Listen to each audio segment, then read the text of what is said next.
जगद्गुरु तुकोबराय म्हणतात, उदार कृपाळ असणाऱ्या ज्ञानोबरायांनी आपल्या बाळाला शृंगारलं म्हणून ते शब्द गाथा जगमान्य झाला. त्याला विद्वान बुडवू शकले नाही, रामेश्वर भट्ट बुडवू शकले, ते तरले. म्हणून मान्यता कशी असते पहा, संतांनी मान्यता दिली, संतांनी सरता, कोणी मान्यता देऊ नये. कोण आता तुम्ही माझ्या समोर बसलेत शांत आहेत, हे माझं नशीब आहे. पण खरंच शांत बसून ऐकून घेता का तुम्ही एवढ्या लोकांचं? सकाळी भेटाबरोबर मला महाराज मला सांगायला सुरुवात करताल तुम्ही, महाराज हे असं नाही असं आहे. तुम्ही हे विसरून जाल की रात्री माझं ऐकले लगेच सकाळी, कारण की तुमची मान्यताच वेगळी आहे. तुम्ही स्वतःला कमी समजत नाही, हा महत्वाचा भाग आहे. आणि कमी न समजल्यामुळं दुसऱ्याला मोठं समजत नाही. आणि जर यदाकदाचित झालं पुन्हा त्रास होतो. काल महाशिवरात्राच्या कीर्तनात एक जुना दृष्टांत माझा सांगितलं होता, अनुभव होता. जुन्या काळात माझ्याकडे गाडी होती, 2च दरवाजे असायचे, मस्त गाडी असायची. आम्ही पंढरपुराहून येत असतो, पावसाळ्याचे दिवस असतात पंढरपुरामध्ये. पावसाळ्याचे दिवस होते, नातेपुतेच्या पुढं आल्यानंतर खूप मोठा पाऊस झालेला होता. ते वरच्या शेतातलं पाणी खालच्या शेतात चाललं होतं. आणि जात असताना मग तो ओघ जो असतो ना, माती फिती येतात. म्हणून झेडपीच्या लोकांनी तिथं दगडं टाकायची सोय केली होती. मग एक ट्रक थांबवून तिथं दगडं टाकत होता की ते थांबलं जावं. आता ते गाळ झालेला, चिखल झालेला. आता सगळे माणसं त्या ट्रकमधून खाली उतरले. मला वाटलं गेले असतील खाली. मग त्या ट्रकच्या शेजारून अशी गाडी काढली मी, ती एक माणूस वरच होता. नेमकं गाडी त्या आमच्या गाळाजवळ गेली. मी ह्या साईडला होतो, तो या साईडला होता. आणि दगड त्याने त्या गाळामध्ये चिखलात टाकला. टाकल्याबरोबर जो माझ्या बाजूला बसलेला कीर्तनकार होता, त्याच्या गालावर चिखल, टोपीवर चिखल. आणि मोठा विद्वान कीर्तनकार होता. पंढरपूरपासून नातेपुतेपर्यंत सगळी वेदांताचीच चर्चा आहे, ब्रह्म सत्यम जगन, सगळी सिद्धांताचीच चर्चा. आणि ते जसं चिखल पडला गालावर टोपी, सगळा वेदांत पळून गेला महाराज. सगळे प्रमेय लोप पावले. आणि मी तशीच गाडी पुढं, मला म्हणे गाडी थांबव. मित्र होता, अरे म्हणलं जाऊ दे, हे बघ म्हणे, काय जाऊ दे, अक्कल नाही का म्हणे त्याला. म्हणजे त्याला अक्कल नाही म्हणून तर दगड टाकतोय तो. तुम्हाला कळालं का? अक्कल नाही म्हणूनच निंदा आहे, अक्कल नाही म्हणूनच द्वेष आहे, अक्कल नाही म्हणूनच मत्सर आहेत. पुन्हा तुम्ही त्याला विचारता तुला अक्कल नाही का? म्हणजे कोणाला अक्कल नाही? आपल्याला कळतं का की आपल्याला अक्कल आहे का नाही? काय माहिती ना, चुकतोय म्हणजे अक्कल नाही आहेत. आई कधी विचारते का? आईला माहिती पोरगं चुकतोय म्हणून, मग ती गोड सांगते, बाळा असं करू नकोस. ते असं नाही विचार तुला अक्कल आहे का? त्याला माहिती ना अक्कल नाही म्हणून. तुम्हाला अक्कल नाही, तुम्ही विचारता. मी तर मला पण गाडी थांबव. अरे मला जाऊ दे, आता काय पडलं नाही, आता काही तू गाडी थांबव. सगळा वेदांत निघून गेला आणि सामान्य माणसाप्रमाणे तो कीर्तनकार गरम झाला, खाली उतरला. आता कीर्तनकारचे शिव्या म्हणजे काय हो, सभ्य शिव्या. तू मूर्ख आहेस, काढव आहेस, अक्कल नाहीस तुला, बोलत बसलं. ते तो जो दगड टाकणारा होता ना, जो शिल्लक राहिलेला होता, तो याच्याकडे पाहत होता, कसलीच प्रतिक्रिया नाही. मी खाली उतरलो, मी पाहिलं की हा कीर्तनकार शिव्या देतोय आणि तो शांतपणे ऐकून घेतोय. संत कोणाला म्हणाव, याला का त्याला? म्हणजे कीर्तनकार शिव्या देतो, तो ऐकून घेतो, तो स्थितप्रज्ञेवरचा. मला राहतोय कुठे म्हणलं, एवढा शिकून जर हा शांत नाहीत आणि तो एकदम गप्प ऐकून घेतो. मी ते 2-4 साथी होते, तिकडे गेलो. म्हणलं आमचा महाराज शिव्या देतोय म्हटलं, तिला ऐकून घेतोय. अजून अर्धा तास देऊ दे म्हणे. का? ऐकू येत नाही, काय बोलतो कळतच आहे त्याला. आणि त्याला हेच माहिती नाही की हा बोलतोय का. आशाच्या नादी कीर्तनकार लागतो. काय बोलायचं आता तुम्हाला. आता ते मला कारण कळालं की त्याला ऐकू येत नाही. त्याला म्हणलं जाऊ दे, बसला आतमध्ये. भ्रम कसे असतात ते सांगतोय बरं का तुम्हाला. आता ते झालं प्रकरण, बसलो आम्ही, गाडी निघालो पुढं. रस्त्याने मला म्हणतो, शास्त्रीजी तुम्हाला काही कळालं का? म्हटलं काय नाही. नाही, हे जे वातावरण झालं याच्यातलं काही कळालं का? म्हणजे मला बरं का. म्हटलं काय एवढं. मी त्याला 10 मिनिटं शिवाय देत होतो, तो काही बोलत नव्हता. याला तपश्चर्या म्हणतात. काय म्हणतात त्याला? किती मोठा अज्ञान कशाला म्हणतात यालाच. जो कीर्तनकार आहे त्याचं अज्ञान आहे, तो दुसऱ्याचं अज्ञान काय घालवणार महाराज. विठ्ठल विठ्ठल.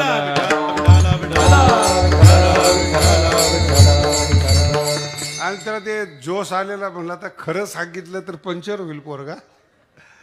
आणि मग सांगायला लागला, वाणीमध्ये तपश्चर्या होते. आपण कोणालाही बोललो तरी तो आपल्याला प्रत्युत्तर देत नाही, हा अधिकाराचा भाग आहे, तपश्चर्याचा भाग आहे. आता मी म्हणणार होतो त्याला ऐकू येत नाही, म्हणलं फुगलाय तर फुगू द्या. आपण संत थोडेच आहे अहंकार काढायला. नाही कळालं. कोणत्याही माणसाचा अहंकार काढू नका, तुमची ताकद नाही येते. विठ्ठला कोणी असो, दय अहंकार जाणार त्याचा. आपण प्रयत्न करू नका. मग फुगतोय ना, फुगू द्या. याचं मूळ कारण सांगतो तुम्हाला. हे जग असंच आहे, त्रिगुणात्मकच आहेत. जे मूर्ख आहेत त्याला देव सहन करतोय. त्या मूर्खाकडून राजकारणी लोक काम करून घेतात आणि तुम्हाला ते सहन होत नाही. किती असहनशीलता आहे तुमच्यामध्ये. नाही कळालं. चांगले माणसं ठेवत नाहीत. मी भगवान बाबांचा एक दृष्टांत सांगतो तुम्हाला. बाबा एका ठिकाणी बसले होते आणि कलेक्टर भेटायला आले होते. जुना काळ होता तो. तेही 100 वर्ष झालेले. आता बाबांची जन्मतिथी जवळपास 125 वर्षापर्यंत आलेली आहेत. समानच धरायचे आपण त्या काळामध्ये. पण अज्ञानी समाज होता. मुलं त्यावेळेस खूप आंधळी जन्माला यायची. आणि त्यावेळेस घरची लोक मुलगा आंधळा पांगळा जन्माला आला की ते गडावर व्हायचे. आणि भगवान बाबांनी ते आंधळे पांगळ्याला घेऊन गड साजरा करायचा. बघा काय त्यांची ताकद असेल. तर ते कलेक्टर दर्शनाला आले, 2-3 ऑफिसर दर्शनाला आले. आणि ते शेजारी जे आंधळे पांगळे होते त्यांच्यात मारामारी सुरू झाली. म्हणून कधीही अशी कल्पना करू नका की महाराजाकडे चांगलेच लोक असतात. महाराजच चांगला असतो, जवळचे चांगले. हे अनादी काळाची परंपरा आहे. म्हणून आणि चांगले लोक जवळ ठेवताच येत नाही. पुन्हा कॉम्पिटिशन सुरू होतं. म्हणून ते अज्ञानीच लोक जवळ असतात. त्यांची भांडणं सुरू झाली. ते कलेक्टरला सहन नाही झालं. बाबांना म्हणले, बाबा तुम्ही एवढे मोठे, एवढे संत, एवढे विद्वान, तुम्ही हे लोक का जवळ ठेवले. ते म्हणले, जे चांगले आणि बुद्धिमान आहे ते कलेक्टर होतात, राहिलेले आमच्याकडे येतात. चांगली चांगली माणसं चांगला संसार करतात आणि ज्यांच्याकडून होत नाही तैसे मजे येते त्यांना कोण सांभाळणार आहेत. विठ्ठला विठ्ठला. नाही, मान्यता येते. कोणीच कितीही प्रयत्न करा जगामध्ये आणि मान्यता मिळवणं गरजेचं आहे बरं का. इथं अहंकार चालत नाहीत. आम्ही ब्रह्मरूप झालो ना, आम्ही सगळं खोटं आहेत, सगळे प्रमाण आहेत. पण ज्यावेळेस संत तुम्हाला प्रसाद देतील, हात तुमच्या मस्तकावर ठेवला जाईल, पूर्णता जेव्हा तुमच्या जीवनामध्ये येईल, ती परमार्थाची पूर्णता आहे. आणि ती पूर्ण झाले असं त्यांनी सांगितलं पाहिजे. जगद्गुरु तुकोबराय म्हणतात. अहो तुकोबराचा काय अधिकार सांगायचा तुम्हाला. आज माऊलीचं दर्शन घ्यायला गेलात ना तुम्ही, त्याच्या पुढचा जो दगडी मंडप आहे ते तुकोबरायनी बांधलेला आहे. काही काही कीर्तनकार तुकोबरायला एवढे गरीब सांगतात, बौद्धिक दारिद्र्य असल्यासारखं मला वाटतं. हलाक्याची परिस्थिती आहे तुकोबरायची, ठीक आहे. पण जगद्गुरु तुकोबरायच्या 8 पिढ्या व्यापाराच्या होत्या. इतकं मोकळं समजू नका त्यांना. ज्यांच्या 8 पिढ्या व्यापारात गेलेल्या आहेत, एका दुष्काळाने त्यांच्यावर काही परिणाम होईल इतकं हलकं. पण त्या कीर्तनकारांना पण आहे ना, खूप जास्त गरीब दाखवल्याशिवाय कीर्तन रंगत नाही. इमोशनलपणा म्हणतात त्याला. एक टच शब्द आहे त्याला, इमोशनल टच. काहीतरी असं अति दाखवलं तर त्यांना बरं वाटतं. तुकोबराय आहे ते. ज्ञानोबरांच्या पुढचा गाभारा दगडी तो तुकोबरायांनी बांधलेला. आणि त्या बांधून त्यांना 400 वर्ष झालेले आहेत. अजून काही झालेलं नाही. म्हणजे अगोदर तुकोबरायच्या मंडपात जातो आपण आणि मग माऊलीच्या दर्शनाला जातो समाधीकडे. ही पद्धत आहे. विठ्ठला विठ्ठला. आणि त्यांनी एकदा मान्यता दिली संतांनी, कोणत्याच मान्यतेची गरज नाही. म्हणून एक शब्द आहे तुकोबरायांचा, मजते हासतील संत. कीर्तनकारांनी जरा शब्दाकडे लक्ष द्या बरं का. हे संसारातल्या माणसाने किती हसू द्या, काही निंदा करू द्या परमार्थिक माणसाची, काही फरक पडत नाही. मला तर एवढा कधी कधी अनुभव यायचा त्या काळामध्ये. 25-30 वर्षापूर्वी जरा तब्येत बारीक असायची, कुठेही कीर्तन करायला गेलं ना की लगेच त्यांनी चर्चा सुरू करायची, ह्या नाही कीर्तन करायचं. तर आम्हाला काय पर्याय नाही ना, तारीख घेतलेली. पण ज्यांनी ऐकले त्यांनी तारीख घेतलेली असायची. ते म्हणजे तुम्ही थांबा जरा. म्हणलं ते काही आता काय, आणि टाळकरी काय काय असे खोडीचे आहेत बरं का. यांनी जर ठरवलं ना कीर्तन करायला गाडायचे आहेत, त्या कीर्तन करायला जगात कोणी वाचू शकत नाही. नाहीच पाठीमागं म्हणलं तर तुम्ही काय करणार. टाळच नाही वाजवला. त्याच्यापेक्षा पुढचा टप्पा सांगतो, आडवाच पखवाज वाजवला, कीर्तनकार आडवाच. हे आणि हे परमार्थातलं बोलतोय तुम्हाला, मी टीका करतोय अशातला भाग नाही. आणि जर यांच्या मनात आलं ना, भूत जर कीर्तन करायला उभं राहिलं तर ते कीर्तन रंगून जाईल, इतकी ताकद. सगळ्यांनी जर एकत्रितपणा केला तर ही टेक्निक आहे. जगद्गुरु तुकोबाराय सांगतात, सगळ्या जगाने आपल्या परमार्थाला नावं ठेवावं, पण संतांनी हसू नये आपल्यावर. हा अर्थ आहे. मज ते हासतील संत. मराठी चुकू द्या, शब्द चुकू द्या, आई काही म्हणत नाहीत. आईनी दूर करू नये आपल्याला, हे जीवन आहेत. रागवावं आईनं, कितीही बोलावं आईनं, आईने दूर करू नये. तसं जगाने जवळ करावं न करावं जगाचा विषय आहे, संतांनी दूर करू नयेत. परमार्थ करता करता जर आपण चुकलो भाव काढण्यामध्ये, भावामध्ये, संत हसतात, बोलत नाही जास्त. मज ते हसणं फार महाग आहे बरं का. महाभारतामध्ये जे तुम्ही ऐकले ना, आंधळ्याची पोरं आंधळी असतात, असं महाभारतात कुठं लिहिलेलं नाही. हे आमच्या बुवा लोकांनीच तुमच्याकडे टाकलेलं आहे पिल्लू. राजघराण्यातली द्रौपदी राजकुमाराला असं तोंडावर बोलणे इतके मूर्ख होती का. बोला ना. याज्ञसेनी म्हणतात तिला. यज्ञात जन्माला आलेली सभ्य घराण्यातली मुलगी, राजघराण्याचे जिच्यावर संस्कार आहेत, ते असं राजकुमाराला बोलेल. आंधळ्याची पोर, गावठी पोरगी का ती. तुम्ही पण हा असं आहे का. हे काही नाही महाराज, फक्त जे कीर्तनात सांगतो एवढंच आहे. जळ आणि स्थळमध्ये जेव्हा भ्रम झाला ना, द्रौपदी फक्त हसली महाराज. ते हसल्यामुळं महाभारत घडली. एवढं बेकार आहे. विठ्ठल विठ्ठल. लक्षात आहे, हसणं इतकं बेकार. नुसती हसली द्रौपदी आणि तो अपमान जिव्हारी लागला दुर्योधनाच्या. म्हणून एक लक्षात ठेवा, जनसंपर्क करत असताना काय काय चुका होतात आपल्याकडून हे आपल्याला सुद्धा कळत नाही. मान देता आला एखाद्याला देऊ नका, पण जीवाचा अपमान करू नका. तो जिवंत जीव आहे, जिवंत माणूस आहे. तो का अपमान करता तुम्ही. नसेल त्याला गाता येत, नसेल त्याच्याकडे विद्वत्ता, नसेल त्याच्याकडे बुद्धी, पण तू थोडं जन्माला घातलेलं आहे म्हणून सगळ्या गोष्टी संपन्न पाहतो. तो जिवंत आहे, मनुष्य आहेत. घडा कणा कणात परमात्मा आहे, मग त्याच्यामध्ये नाही का परमात्मा. चुका होऊ नये आपल्या जीवनात. कोणी सन्मान द्या, 2 शब्द गोड बोला त्याला. जगद्गुरु तुकोबाराय सांगतात, सगळ्या जगाने मान दिला, पण संत जर हसले ना, परमार्थ भस्म झाला. मज ते हसतील. उपयोगच नाही जन्माला येऊन. आणि त्यांनी एकदा मान्यता दिली ना, आपलं जीवन कल्याण झालं. संतांनी सरता केलो, संतांनी मान्य होईल असा केलो. केलो शब्द विसरू नका.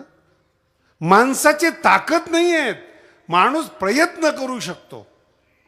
जरा थोडं अजून खाली येऊन बोलतो, जरा तुमच्या लक्षात येईल. मला सांगा, बुद्धिमान माणसाला आमदारकीचं तिकीट मिळतं का निष्ठावाल्याला मिळतं. तुमचा काही अनुभव आहे का नाही. तसं ग्रामपंचायत जेव्हा लढली जाते, ते न फुटणारा माणूस घेता का बुद्धिमान घेता. ग्रामपंचायतमध्ये जे पॅनल तयार होतं, आता काय काही माणसं पॅनल घेऊन पडतात, ते भाग सोडून द्या. नियम पहा. बायको कशीही असो, स्वयंपाक येईल न येईल, काही येईल न येईल, पण पुरुषाच्या मनात एक भावना आहे, ती उंबरा ओलांडू नये तिने. नाही लक्षात आलं. ती कारण की ती इज्जत, घराण्याची इज्जतीचं प्रतीक आहे, ते इब्रत आहे. ती तिला जपलं जातं, तिला बंधनात ठेवलं जात नाही आहे. स्त्रीचा पण गैरसमज आहेत, एवढा सन्मान आहेत की तिने बाहेर जाऊन आपली आबरू घालू नये. म्हणजे पुरुषाची घराण्याची आबरू ही कोणाच्या हातामध्ये. बोला ना. स्त्रीच्या हात. एवढी इज्जत दिल्यानंतर त्यांनी म्हणायचं का स्त्री मुक्ती झाली पाहिजे. कोणापासून मुक्ती पाहिजे. जो दागिने पुरवतो, कपडे आणतो, घर चालवतो, त्याच्यापासून मुक्ती पाहिजे का. कसलं स्वातंत्र्य, स्त्री स्वातंत्र्य. लोक तुम्ही पण असे ना, शिकले की माणूस भाईकतोच. सन्मान दिला जातो आणि त्या सन्मान सांभाळता आला पाहिजे. विठाला विठाला. परमार्थाचं ओझं आपल्यावर टाकलं ज्ञानोबरायांनी. परमार्थाला कलंक लागता कामा नये असं कीर्तनकारांनी जगलं पाहिजे महाराज. नाही ज्ञानोबरायांचं नाव मोठं झालं, तुकोबरायांचं नाव मोठं चालेल, पण आपल्यामुळं परमार्थ बदनाम होता कामा नये. नाहीतर लोक काही परमार्थिकला पण म्हणतात, लय पाहिले हो कीर्तनकार, कलंक लागला, दुसरं पाप झालं ते. मग मान्यता दिली गेली पाहिजे. मान्यता देताना तपासतात म्हणून केलो शब्द आहेत. संतांना मान्य होईल असा केलो. संताने सरता केलो. केलो शब्द फार, आता याच्यातमध्ये फार मोठा अर्थ आहे. आपल्या हातात नाही ते. माझ्याकडे 10 विद्यार्थी शिकायला आलेत. कोणत्या विद्यार्थ्याला ट्रेन करायचं हे शिक्षकाच्या हातात. आणि शिकता शिकता कळतात पोरं निष्ठावान आहेत का बुद्धिमान आहेत. मग त्यातून एकाच मुलाला जास्त शिकवलं जातं, त्याला विद्वान केलं जातं. त्याला विद्वान, एवढंच लक्षात ठेवा आज, त्याचा विद्वान.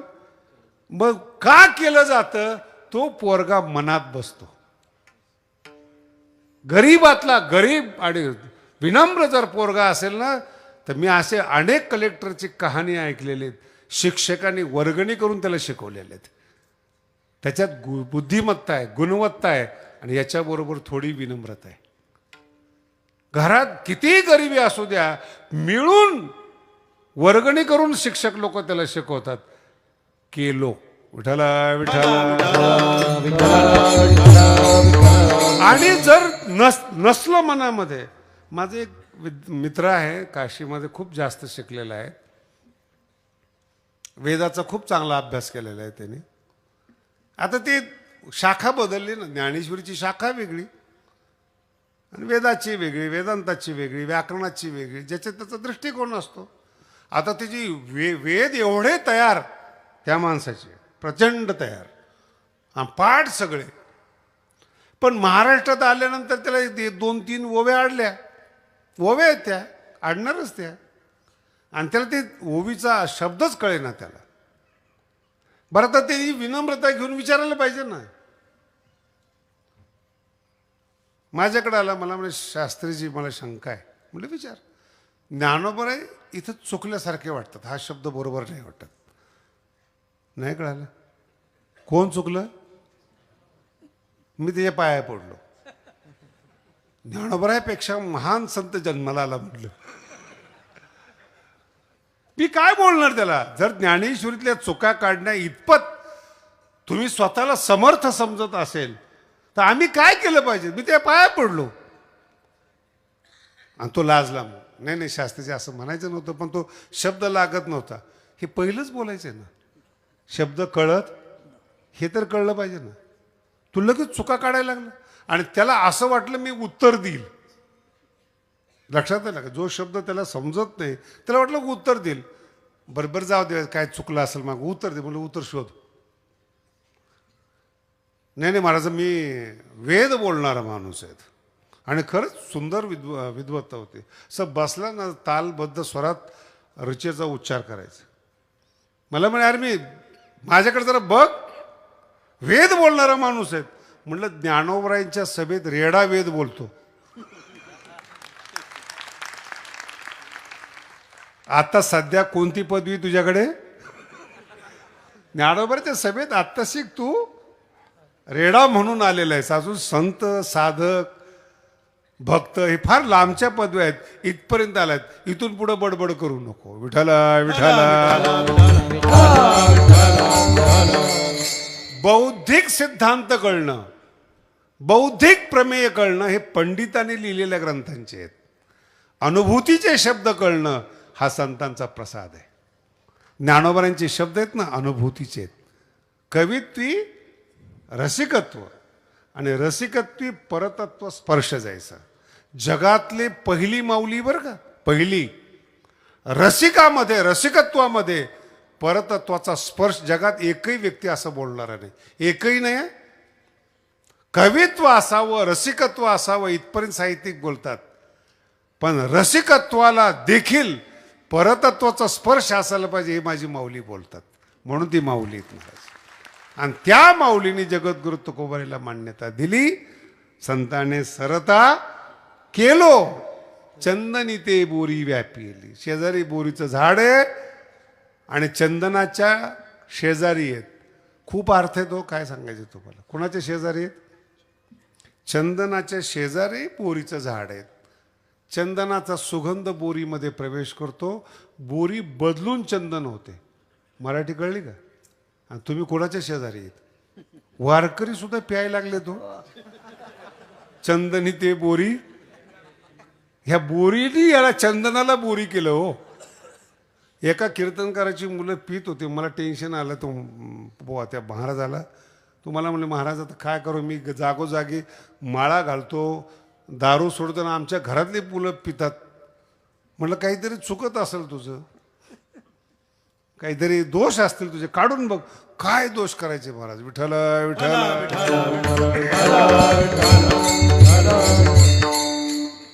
परमार्थामध्ये निष्काम पुण्यच पिकायला कारणीभूत होत. नीट आहे का? सगळं पुण्य फल देण्यासाठी धरणं करतं. कोणतंही पुण्य करा, तुम्हाला चांगलं वाईट फल प्रदान करणार. हरिमुखे म्हणा, हे जे निष्काम कर्म आहेत हेच पुण्य तुम्हाला संताच्या सान्निध्यात नेतं. म्हणून माझी मज झाली अनावर, त्याच्यामुळं संत संघ भेटला त्यांना. आणि तो संत संघ भेटल्यामुळे परिवर्तन झालं. तुकोबाराय शेजारी आले ज्ञानेश्वरीच्या, संतांच्या शेजारी आले, संत झाले. तुम्ही आम्ही आपला शेजार बघाव. चांगली बाई असते आणि शेजारी मंथरा असते. आणि मंथरा जर शेजारी असले, रामाच्या सान्निध्यात राहणारी कैकेयी बिघडते हो. आणि नामदेव महाराजांच्या शेजारी राहणारी जनाबाई संत होते. विठ्ठल विठ्ठल. कशाचा परिणाम आहे हा? एक भांडे घासणारी बाई अभंग लिहिते आणि राजघराण्यातली बाई कैकेयी बर्बाद होते. मंथरेच्या संगतीमध्ये तो आशय येतं. चंदनी ते बोरी, बोरी आहे. बोरी कळली का तुम्हाला? काही काही माणसं आहेत ना अशा काट्याचे असतात. बोरीचे काटे बघितले तुम्ही? तुम्हाला काय सांगायचे, शहरात सांगावं लागतं आम्हाला. बाबळीचा काटा परवडला, पण शहरातले बुद्धिमान असे काट्याचे असतात. इकडून पण काटाने अडकलं तर दोन्ही बाजूने अडकतात. मग जुन्या काळामध्ये आदिवासी लोक जेव्हा जिथं वाघ वगैरे राहतात ना, तिथं जात असताना बोरी बरोबर घेऊन जातात. कारण की ते पोट जे असतं त्याचं पातळ असतं, ते आक्रमण करता येत नाही. ते बोरीच्या काट्याला घाबरतो. कोण? बोला ना. तसं तुम्ही पण अशा काटेरी माणसाला घाबरा. घरात आणलं तर घर काळं होतं आणि बाहेर दोस्ती केली तर दुश्मनी बदला घेतला जातो. घरात माणसं आणताना विचार करून आणा. त्याच्या पुढं जाऊन बोलू का तुम्हाला, तुमचे किती जरी जवळचे माणसं असू दे, किती जवळचे माणसं असू द्या, मोठी माणसं कधी घरात बोलवत नाहीत. त्याचं नाव आहे बैठक. तुमची लायकी कुठपर्यंत आहे? बोला ना. समस्या घेऊन गेला कुठपर्यंत? बैठकीपर्यंत. तिथपर्यंत. त्याच्या आत संस्कारांना ते घर शिल्लक राहतं. ते घर कधी बर्बाद होत नाही. आणि जर का घर मोकळं ठेवलं आणि कोणी घरात शिरायला लागलं ना, बर्बाद झाल्यानंतर सुद्धा याला कळत नाही आपण बर्बाद झालो म्हणून. संगत महत्वाची. चंदनी ते बोरी. पण महाराज आमचा प्रश्न असा आहे, बोरीला चंदन केलेलं आहे, काय गुण होता बोरीमध्ये? दुसऱ्या चरणात गुण दोष याती न विचारी काही, गुण दोष याती न विचारी काही, ठाव दिला पाया पुरिया, ठाव दिला पाया पुरिया. गुण दोष याती न विचारी काही, गुण दोष याती न विचारी काही, भाव दिला पाया पुरिया, भाव दिला दोष याती न विचारी काही गुण दोष याती न विचारी काही गुण दोष याती न विचारी काही गुण दोष याती न विचारी काही गुण दोष याती न विचारी काही गुण दोष याती न विचारी काही ठाव दिला पायी आपुलिया आपुलिया ठाव दिला पायी आपुलिया गुण दोष याती न विचारी काही गुण दोष याती न विचारी काही ठाव दिला पायी आपुलिया ठाव दिला पायी आपुलिया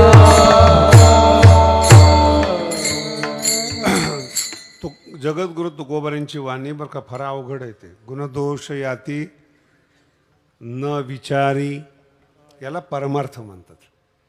आपल्या जवळ येणारा साधक हा कोणत्या गुणाचा आहे, कोणत्या जातीचा आहे, काय दोष आहेत, संत विचारत नाहीत. म्हणून भूमिकेत तुम्हाला मी या गोष्टी सांगितल्या. तुम्ही सुद्धा आता ही वर माणसं बसलेली आहेत. आपल्या इथं 7 कीर्तनकार आहेत, 10,000 कीर्तनकार आहेत महाराष्ट्रात. बरोबर आहे का नाही? पूर्ण महाराष्ट्रामध्ये 10,000 कीर्तनकार आहेत. म्हणजे 7च का? आपल्या शताब्दीमध्ये 7च कीर्तनकार आहेत ना, 8 असतील. बरोबर आहे का? का? गुण पाहिला जातो. कोणालाही तारीख दिली जात, गुण पाहिला जातो. आणि संत गुण पाहत नाहीत. विठाला विठाला किती विशेष आहे. म्हणून कीर्तनाला सामाजिक रचना मानतात, उद्बोधन आणि प्रबोधनाचं माध्यम मानतात, प्रचार आणि प्रसाराचं माध्यम सप्ताह मानतात. त्याचं कारण हे आहे, सगळे कीर्तनकार आहेत, चांगले कीर्तनकार आहेत. मग कोण 7च का? गुण पाहिला जातो. मग एखादा चांगला कीर्तनकार आहे, विद्वान आहेत, दोष असतील त्याला तारीख दिली जात नाही, दोष पाहिले जातात. खोडी नसाव्यात. देवमन कंठी असतो, पण किती खोडे आहेत? 72 खोडी, पण देवमन कंठी. आता काय करतात त्याला? दोष. आणि तिसरी या जगातली सगळ्यात मोठी काय आहे? जात. म्हणून संसारातली माणसं हे 3 पाहतात. जातीचं असलं तर जवळ करतील, त्याला संसार म्हणतात. दोष असली तर त्याग करतील, दोष पाहिला जातो. आणि गुण पाहिला जातो. हे तिघही परमार्थिक नाहीत. विठाला विठाला. आणि परमार्थात क्वालिटी जर असली तुमची, हे 3 पाहिले जात नाहीत. जर पाहत असतील तो साधूच नाही. पृथ्वीवरचे पहिले ज्ञानेश्वर महाराज आहेत. महाराज 750 वर्षापूर्वी जिथे दलित समाजाला स्थान नव्हतं. भाषा नीट आहे का? आणि 725 वर्षापूर्वी ज्ञानोबरायांनी चोखोबरायला आपल्याला जवळ घेतलेला ज्ञानोबराय म्हणतात.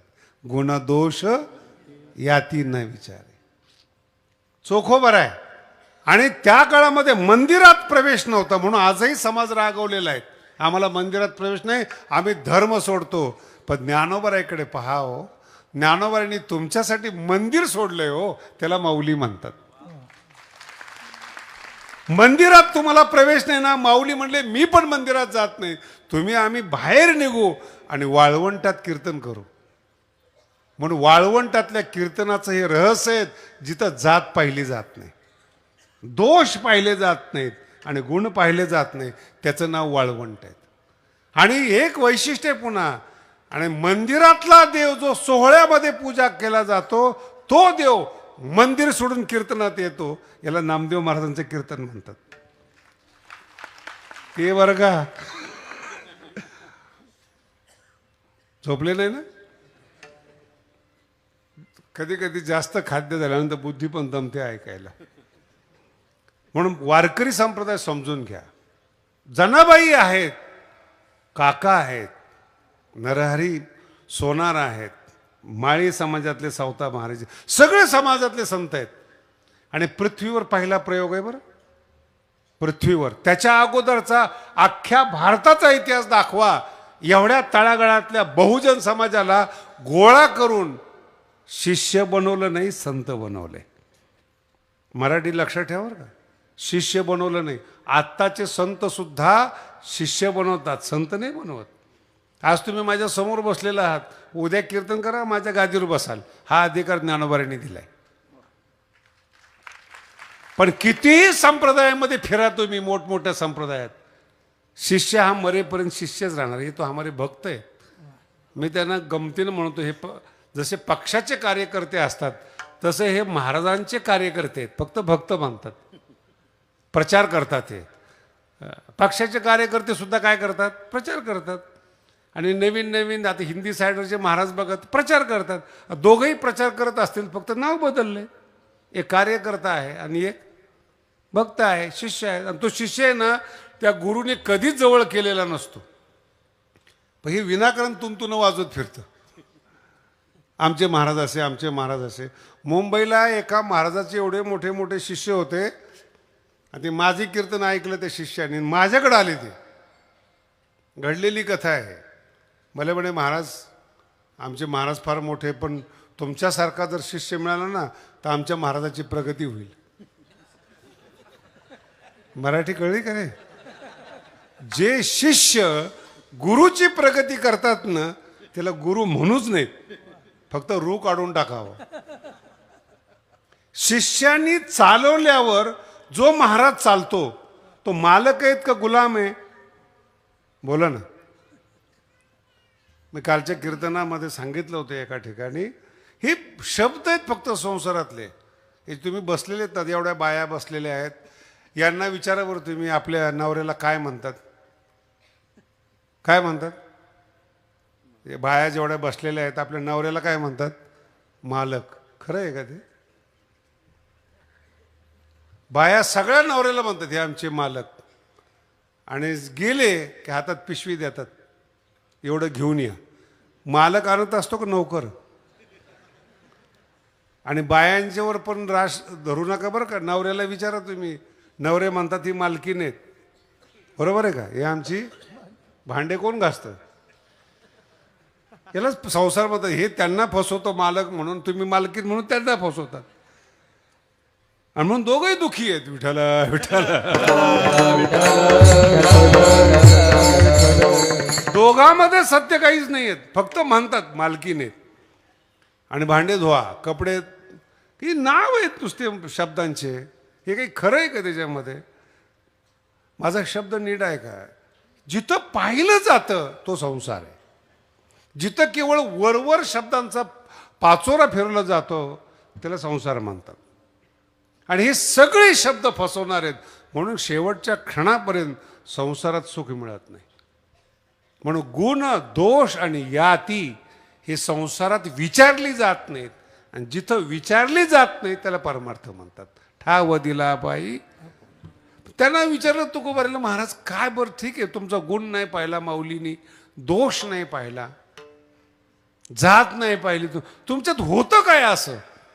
शेवटच्या तुक म्हणी आले समर्थाचे म्हणा, तुक म्हणी आले समर्थाचे म्हणा, तुक म्हणी आले समर्थाचे म्हणा, तुक म्हणी आले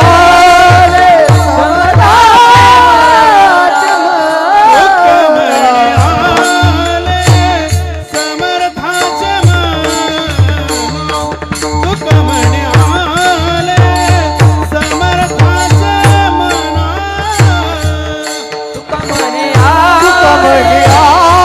म्हणा.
वारकरी संप्रदायातला शब्द आहे बरं का, समर्थ. तुका म्हणे आले, माऊलीच फक्त समर्थ आहेत. म्हणून तुकोबराय बऱ्याचशा अभंगामधून माऊलीचं नाव नाही घेत. नाही कळालं? जे सभ्य असतात, कुलीन असतात, नाव नाही घेत ते. नाव न घेणं हे आदराचं प्रतीक आहे. नाव घेऊन काय शहाणपणा केलाय. मुंबईला एकाचं कीर्तन झालं, आमच्या कीर्तनकाराचं, डोंबिवलीचा राहणारा होतो. चेष्टेत म्हणता, अरे जरा काही पत्नी फितनी दाखवली नाही, काही नाही, लग्नाला बोलवलं नाही, काही नाही, म्हणजे घाईघाईत झालं. जुनी गोष्ट आहे बरं का, आता ते कॉमन झालंय. म्हणजे ये कीर्तनाला. मग त्यांनी कीर्तन ठेवलं. कीर्तन केल्यावर आम्ही गेलो घरी. ते आम्ही गुरुकुलमध्ये वाढलेले, व्यवहाराची कमी अक्कल जे आहे ते सांगतो बरं का. त्या काळामध्ये त्या बाईनी पाणी आणलं. आता कुणालाच पाणी प्यायचं नव्हतं आमच्या 2-3 महाराजाला, पण ते पाणी आणलं म्हणजे पत्नी पाहण्यासाठी पाठवली असा अर्थ आहे ना. पाणी आणणं म्हणजे पाण्याची गरज असते असं नाही, पण कशाच्या निमित्ताने पुढं यायचं म्हणून ते पाणी आणलं. तर म्हणजे मी म्हटलं त्यांना, म्हटलं काही पाणी नको आहे म्हटलं मला. नाही नाही हो, पाणी द्यायला नाही आले, गोपाळनी पाठवले. काय म्हणली ती? पाणी द्यायला नाही आलो, गोपाळनी पाठवले. म्हटलं तुम्ही बहीण आहेत का? कमाल झाली म्हणे, असे कसे दोस्त हो यांचे. यांचे म्हणल्यावर माझ्या डोक्यात प्रकाश पडला, हीच आहे म्हणलं ती. नाव घेतल्याने पुढारलेलं पण प्रगट नाही होत, अंतःकरण प्रगट होत. कळलं तुम्हाला? तुम्ही पाया पडला ना, तुम्ही प्रगट झालात. विनम्रता आहे म्हणून. नाही पाया पडलं, कीर्तनकाराचं काही बिघडत नाही, देवाचं काही बिघडत नाही. तुम्ही अहंकारी आहात याचं ते प्रदर्शन आहे. कोण लहान आहे, कोण मोठा आहे, का आपण पाया पडलो, काही फरक पडत नाही याने. एखाद्या लहान माणसाच्या पाया पडा तुम्ही, तुम्ही मोठे व्हाल, तो नाही मोठा होणार. त्याच्या तुम्ही पाया पडला. आणि जर तुम्ही नाही पाया पडलात, तुम्ही लहान झालात. काय की तुम्ही स्वतःला मोठे समजा, आम्ही का पाया पडायचं, नको पडू. पण आतली विनम्रता येण्यासाठी आतला भाव प्रगट पाहिजे. आणि संत सुद्धा जे विनम्र आहेत त्याच्यावर कृपा करतात. तुका म्हणे आले. याचा थोडासा विषय मी सांगितला होता अगोदर. तिकीट कोणाला मिळतं? आले समर्थाच्या पक्षश्रेष्ठीच्या मनात. का मनात आलं? त्याचा सगळा 7-12 पाहिलेला असतो. पक्षाशी किती दिवस काम केलेत, किती निष्ठेनं काम केले, किती दिवस पक्ष वाढवण्यासाठी. हे कीर्तनात बोलू नये ह्या काळामध्ये. पण आता ह्याच्याशिवाय समजत पण नाही तुम्हाला, कारण सगळे पक्ष कार्यकर्तेच आहेत. आणि मग इतके वर्ष आम्ही काम केलं आणि तुम्ही आम्हाला तिकीट दिलं नाही. तो का म्हणे आले. काही काही वेळेस अशा घटना घडतात, ज्यांचं नाव नाही ते मंत्री होतात. मराठी कळाली ना? ज्यांचं नाव लोकांना माहिती नाही ते मंत्री होतात. मग त्यांना विचारा, काही माहीत नाही याचं नाव वगैरे. तुला माहीत नाही रे, ज्यांनी मंत्री केले त्याला माहिती ना कोणाला मंत्री करते. तो का म्हणे आले. माऊलीच्या मनात आलं पाहिजे आपला उद्धार व्हावा, एवढंच अभंगाचं सार आहे. मोठ्या माणसाच्या मनात आलं पाहिजे, याच्यावर कृपा करावी. का करावी हा विषय नाही आहे. आणि तुम्ही कितीही लोकशाहीमध्ये वागा, कृपा करायची का नाही हे शिक्षकाच्या हातात आहे, गुरुच्या हातात आहेत. प्रेशर नाही करू शकत.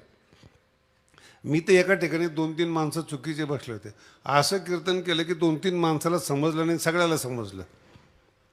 मग सगळे माणसं त्यांना म्हणलं काय कीर्तन झालं. ते 3-4 माणसं म्हटले की माणसंच वेड आहेत म्हणे. लक्षात आलं तुम्हाला? आता मला सांगा, सगळ्याला समजलं, ज्यांना समजलं नाही, दोषी कोण आहे? ज्यांना समजलं नाही हे सुद्धा त्यांना समजत नाही. विठ्ठल विठ्ठल. आणि अभंगातला शब्द आहे तरी होय राणा रंक त्याचा. मराठी आहे का?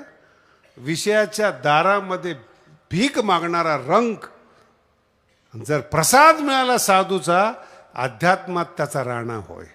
स्वानंद भोगाची सेल भलती अशी. काय ज्ञानोबांचे एक एक शब्द सांगावेत तुम्हाला. परमार्थ सुरू करा महाराज, असा आनंद येतो परमार्थामध्ये. शब्द आपल्याला सांभाळतात. शब्द आपल्याला संतापर्यंत पोहोचवतात आणि शब्द कृपा करायला लावतात. आणि शब्दाच्या आधार नामचिंतन शब्द आहेत, पण तुम्हाला गुंगवतात ते. राम कृष्ण किती गात, राम कृष्ण किती गात, राम कृष्ण किती गात, राम कृष्ण किती गात.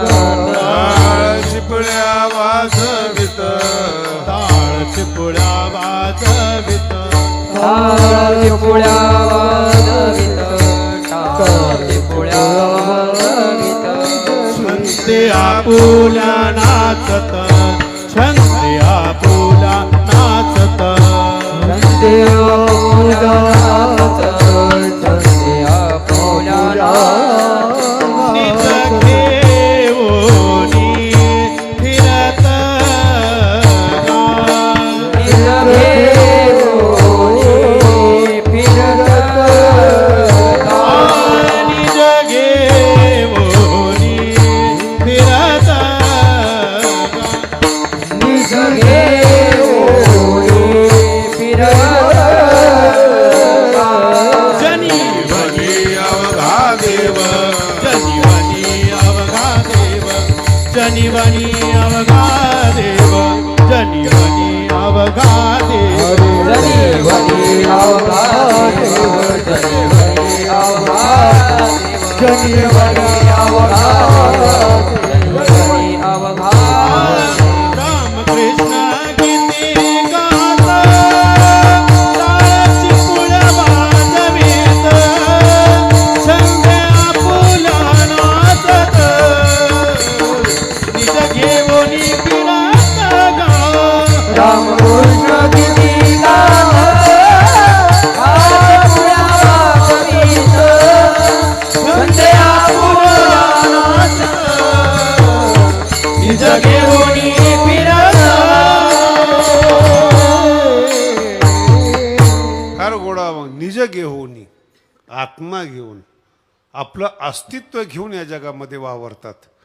जनी वनी अवघा देव. तुका म्हणे आले हे अवस्था आहे, हे जगणं आहेत. आणि त्याच्याही पुढे जाऊन सांगतो तुम्हाला, जगण्यासाठीच खरं जीवन आहे. हमाली किती दिवस करायची? म्हातारं झालं 60, 65, 70 झालं तरी गल्ल्यावरून उठत नाही. नाही कळालं तुम्हाला? आणि त्या पैशाचा काही उपयोग होत नाही, चाव्याही सोडत नाही. मग ते पोरं म्हणतात कधी जाईल म्हातारं काय माहिती. असं जीवन जगू नका. आपल्या रक्ताने आपल्या मरणाची वाट पाहावी, असा संसार करू नका. तो का म्हणे आले असं जीवन आहे. निज घेऊन फिरती का गात, मस्तीमध्ये राहत, हे जीवन आहे तुम्हाला. पण परमार्थात जर तुम्ही आला ना, कीर्तन फिरतन ठीक आहेत, हे माध्यम आहेत, पण तुमची अवस्था कशी आहे, तुम्ही कोणत्या बोधावर कशा पद्धतीने जगता, आणि ती कोणामुळे मिळाली. तो का म्हणे आले समर्थ म्हणजे फक्त ज्ञानोबा आहेत. तो का म्हणे आले समर्थाचे माऊलीच्या मनामध्ये आलं, रंग त्याचा राणा होय. आणि समर्थाच्या मनात येण्यासाठी समर्थाच्या मनाप्रमाणे वागावं लागतं. हे लय अवघड आहे महाराज. समर्थाच्या फार सभ्यता लागते. संतापाशी बहु असावे. रामायणातला एक प्रसंग आहेत महाराज. जेव्हा सीतेला कळालं की राम वनवासात चाललेत, तर राजवाडा, ती संस्कृती फार मोठी, वल्कलं घालण्याच्या तयारीने आलेले राम लक्ष्मण, कौशल्याच्या डोळ्यातून पाणी वाहत होतं की माझा मुलगा वनवास स्वीकारतोय, वनवासाला जातोय. आणि सीता आहे, आई रडते, रामचंद्र प्रभू नाहीत. आणि खोंदका दिला मला सीतेनं, रडायला लागली सीता. कौशल्य आहे, ती कुशलता आहे, तिला कौशल्य म्हणतात. तिने असं हात फिरवला सुनेच्या डोक्यावरून, सीतेच्या डोक्यावर. अगं मी तुला मुलीसारखं मांडलंय, मी तुला सून नाही म्हटलं. आजपर्यंत तू माझ्या घरामध्ये आलीस, माझ्या तोंडातून तुझ्याविषयी एक शब्द तरी चुकीचा गेला का? मला मुलगी नाही आहे, तुला मी मुलगी मानते. ठीक आहे, तुझा नवरा चालला असेल वनवासाला म्हणून तू रडत असतील, पण मी आहे ना तुला. सीता सांगते, मी याच्यासाठी नाही रडत. तुमच्यावर काही तक्रार आहेत, तुमच्यावर काही दोष आहे म्हणून नाही रडत. तुमच्या समोर नवऱ्याला बोलावं लागतं आणि भारतीय सभ्यता तुटते म्हणून मी रडते. याला म्हणतात सीता. मर्यादा तुटते. आणि पुढचा एक प्रसंग सांगतो तुम्हाला. समाधीला बसत असताना ज्ञानोबाराय निवृत्तीनाथ महाराजांच्या डोळ्यातून अश्रू येतात. काय भारतीय संस्कृती शिकवते, संप्रदाय कसा आहे वारकरी. ज्ञानोबाराय जेव्हा समाधीला बसतात ना, निवृत्तीनाथ महाराज वैराग्याची मूर्ती रडते हो. आणि खरं असंच जगणं असलं पाहिजे. आपण गेलो ना, समाज गेला खड्ड्यामध्ये पण संताच्या डोळ्यात पाणी आलं पाहिजे. हिरा गेला म्हणून संत रडले पाहिजेत, ते जीवन सफल आहे तुमचं. आणि निवृत्तीनाथ महाराजांच्या डोळ्यातून पाणी आलं. नामदेव महाराज म्हणतात आम्ही प्रेमी आहेत, प्रेम करणारी माणसं आहेत, आम्ही रडणं आमचा स्वभाव आहे. पण निवृत्तीनाथ वैराग्य कधी रडत नसतं. तुमच्या डोळ्यातून अश्रू बरोबर नाही वाटत. ते म्हणे मी त्याच्याकरता रडत नाही म्हणे. वडील गेल्यानंतर आयुष्यभर माझ्याबरोबर माऊली राहिले. बघा, अवज्ञा येणे कधी नाही केली. मान वर करून कधी माऊलीने माझ्याकडे पाहिलं नाहीत. इतक्या चांगल्या पद्धतीने सभ्यतेनं राहिलेत. अवज्ञा येणे कधी नाही केली. गुरु शिष्यपण, तुम्ही ज्ञानोबारायला गुरु म्हणून निवृत्तीनाथाकडे पहा, पण भावाने मोठ्या भावाबरोबर कसं वागावं हे सुद्धा माऊली शिकवतात. आणि मग निवृत्तीनाथ महाराजांच्या मनात येतं. का म्हणे, आले इतकं कोमल अंतकरण, सज्जन अंतकरण, संवेदनशील हृदय असलं ना, रंक त्याचा राणा होय. विठोबा रखुमाई रखुमाई